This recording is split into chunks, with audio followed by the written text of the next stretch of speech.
We've all seen the headlines, right? Maybe you've even felt it, that sudden, really unnerving moment when the ground itself starts to shake. But what is actually going on deep inside our planet to cause an earthquake? Well, in this explainer, we're going to pull back the curtain on the massive forces at play right under our feet. So, it really all boils down to this one question. We feel the effects up here, the swaying buildings, the rattling windows, but what is the real cause of all that chaos? That's the mystery we're going to solve today. Okay, first up, the shaking ground. Before we dig into why it happens, let's get on the same page about what an earthquake actually is. So, what is an earthquake, really? At its heart, it's all about a sudden, massive release of stored-up energy. I want you to imagine trying to compress a giant spring deep underground. An earthquake? That's the exact moment that spring is suddenly let go, sending these incredibly powerful shock waves, we call them seismic waves, rippling out through the Earth. All right, so if an earthquake is a release of energy, the next logical question is, where in the world does all that energy come from? To answer that, we've got to look at the very structure of our planet. The ground feels solid, right? But here's the thing. It's not. The Earth's crust is actually a giant jigsaw puzzle made of these enormous pieces called tectonic plates.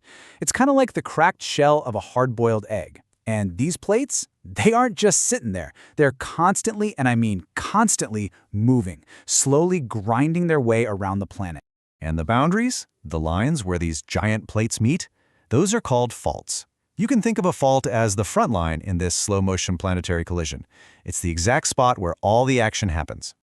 Now here's what's really fascinating. You'd think these massive plates might just glide smoothly past one another, but nope. Their edges are jagged, they're rough. It's like trying to rub two giant pieces of sandpaper together. They snag on each other, they lock up, they get stuck. And this leads to this crucial cycle. First, the rough edges of the plates stick together, but the rest of the plates keep trying to move. This starts to build up an incredible amount of stress. The pressure gets so intense that the solid rock along the fault line actually starts to bend and warp, storing all that energy like a stretched-out rubber band. Then, eventually, the rock just can't take it anymore. It hits its breaking point and violently snaps or slips. And in that instant, all that stored energy is released at once. And that sudden release, that's the earthquake. So now we know the how, but what about the where? Well, it turns out earthquakes don't just happen randomly. They happen in very, very specific places. And this number is just staggering. A full 90% of all earthquakes on the planet happen right along these plate boundaries. This is no coincidence. It's a predictable pattern that perfectly maps out the edges of our planet's tectonic plates. And not all these boundaries are the same. First, you've got transform boundaries, like the famous San Andreas Fault in California. That's where plates slide horizontally past each other, creating those classic stick-and-slip quakes. Then there are convergent boundaries, where plates crash head-on.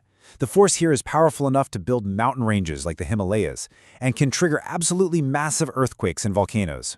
And finally, you have divergent boundaries, where plates are actually pulling apart from each other, letting magma rise up and form new crust.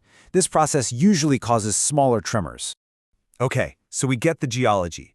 But what does this huge release of energy actually mean for us back up here on the surface? Well, the most obvious effect, of course, is the ground shaking itself. That can cause just devastating damage to our buildings, to our roads, to our infrastructure. But the danger doesn't stop there. That shaking can destabilize entire hillsides, triggering enormous landslides. And if a powerful earthquake happens under the ocean, it can displace a gigantic volume of water, creating a deadly tsunami that can travel across entire ocean. It's really important to remember, though, that not all earthquakes are created equal. The level of destruction depends on a few key things. Yeah, a stronger earthquake is more dangerous, obviously, but a shallow one can be just as bad, because the energy has less distance to travel to the surface.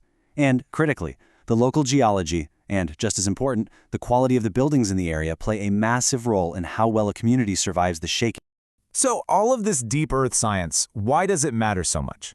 Well, it's because understanding it has some really profound implications for how we live on this planet. So here's the crucial takeaway. While we can't predict the exact minute an earthquake will hit, understanding plate tectonics lets us identify the high-risk zones. And that knowledge is absolutely essential. It lets engineers design buildings and bridges that can actually withstand the shaking.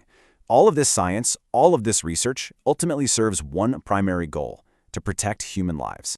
And that really is the main idea here. It's such a powerful reminder that we live on an incredibly dynamic, active planet. The ground beneath us might feel totally solid and permanent, but it is in a constant slow-motion dance that's been going on for billions of years. Which leaves us with a final thought to chew on. These same incredible forces that cause so much destruction are also the very same forces that build mountains and create entire oceans. So if the planet is always changing, what's it going to look like in the distant future? What new continents or mountain ranges are being born right now, deep beneath the surface? It's kind of amazing to think about.